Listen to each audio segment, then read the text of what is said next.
Hello everyone. So it's been a little bit too long since I've made a Instagram TV video. But tonight's topic is what kind of gym goer are you? So I've been debating writing this as a post for a few weeks, and I've decided that I think it's better talking about it instead. It kind of piggybacks on the last post that I made about, the start of the new year. You need to start lighting your fire now. So that way when the start of the new year comes, you're ready to jump into your fitness goals. And it's not like, oh, it's a new year. Let me go to the gym because that's what everybody else does. That's not setting you up for success. Because if you don't know why you're going, you don't have a good reason why you're going, you're not going to be successful. And that's why a majority quit after the first 6 weeks of going to the gym. That's why the everyday gym goers, they know by pretty much mid-February, beginning of March, the big rush ends. Especially those of us who work in a gym all the time, we see it every year. But obviously that's not what we want to happen. We want everyone to stay and work out with us and continue to be a normal gym goer every day of the year. So why I think it's important to know what kind of gym goer you are is that this way it's going to tell you what category you fall into and how best to help you reach your goals. So I've broken it down to three types of gym goers. The alone and afraid, I'm here, let's work, and where my friends at. So the first one, alone and afraid. Most likely if you fall into this category, if you're a beginner, if you've never been very athletic, never really been comfortable with coordinated movements, maybe you didn't play a sport growing up, maybe you were never really physically active, or maybe you haven't been physically active in 5-10 years and now you're embarrassed to go to the gym and so you feel alone, you don't have any friends that go to the gym, you don't feel confident in your form, your technique, you have no idea what going to the gym even means. And these are really, these type of people, are so common. And for those of you who regularly go to the gym, you don't relate to these people. You don't understand it, and you probably don't even see them. But there's a lot of them, or a lot of you. So if it's you, there's a lot of you.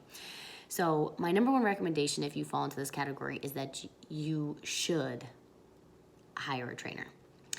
Number one reason is you don't know what you're doing and you don't feel comfortable stepping into the gym.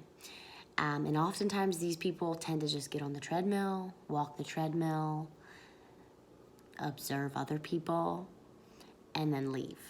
That's not getting you anywhere. I've said it in other posts, I've said it in other ways a million times. If you just go to the gym, you get on the treadmill, and you leave, you're not going to get results. You're just not.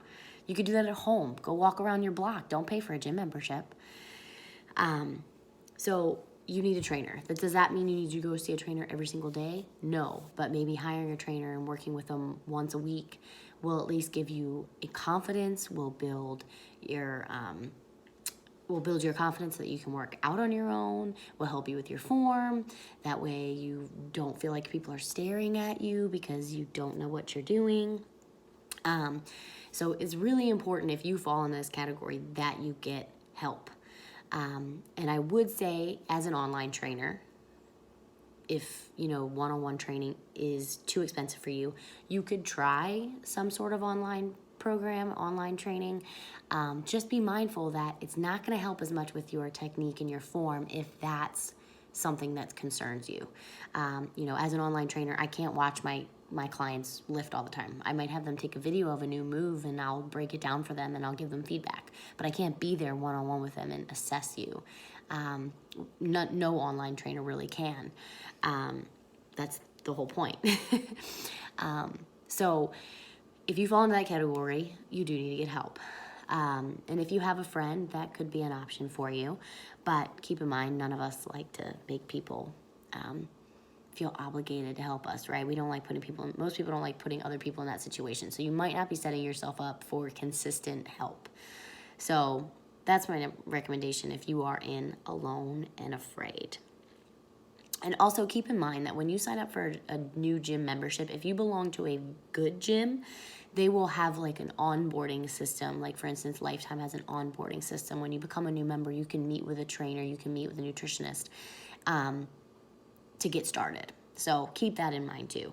If you join like Planet Fitness, I'm not sure if that happens or not. So be mindful of that.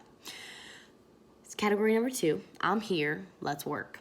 You fall in this category if you've been a past athlete, you know what you're doing, you feel confident in your body awareness, you like going to the gym, you are self-motivated, you already have a fire, but sometimes you don't know how to use the fire.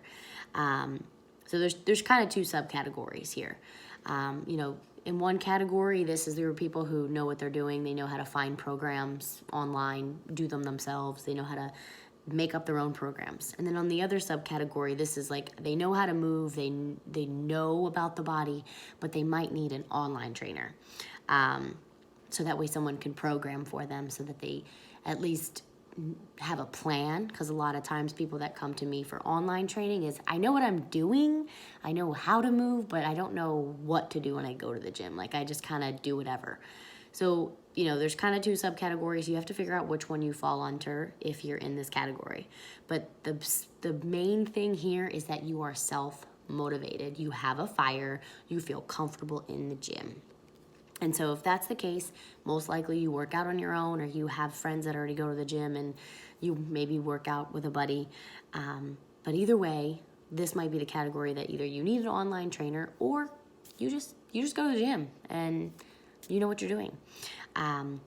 So this is, a common place for a lot of people, but not the majority. The third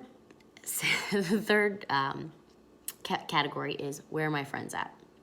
So these, there's some subcategories here, but this one really is you're a social human being, or you might be an introvert, but you need a group to feel motivated. So you could be an introvert, but you prefer a group setting, so that way other people are working with you and you feel like you can watch other people, or you feel like you're not alone, people are staring at you. By yourself. So this group tends to lean towards the group fitness side, group training with maybe an online trainer, or these are people who they go with friends. Like if my workout buddy's not going today, I'm not going to the gym, which you never want to be like that. Just going to put that out there. You do want to be self-motivated enough that you don't need to go with your friend. You could go to group fitness by yourself. You could go to group training alone. That's the end goal. But what's important here too is that you need a social atmosphere. So if you feel that you are a high energy person, or you enjoy big groups of people, some people just like group fitness because they're an introvert, but they don't want people looking at them. And if you take group fitness, no one's looking at you, everyone's looking at themselves. So go to class and you feel like you can hide in your own quarter, but people are surrounding you. So this category is super important, because I think a lot of people are social human beings that go to the gym, very extroverted, but they don't know where to go, or they maybe feel afraid to go to group fitness. Don't be afraid. Jump into a class, get comfortable, and start making friends. Or if you feel like, group fitness is too big, maybe you are more on the introverted side, group fitness is a little too big, go more and lean towards maybe hiring a trainer and going in with one of their group training sessions, where it might only be 3, 4, 5, maybe 10, participants at a time. I think it's also important here too is, you could be a lot of things in this group. You could be a beginner, you could be intermediate, you could be advanced.